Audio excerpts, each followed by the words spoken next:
How to use all the count functions in Excel. Let's start with the count function. Go here and enter count.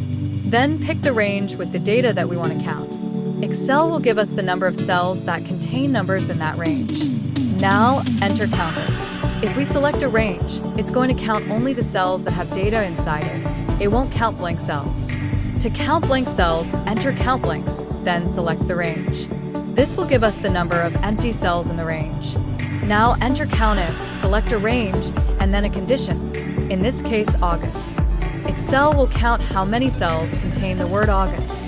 If we want to make it more complex, enter COUNTIFS, select the first range, and enter the first condition. Then add a second range and another condition. For example, we can count how many cells contain both August and COUNTIF. In this case, the result is 0. That's it.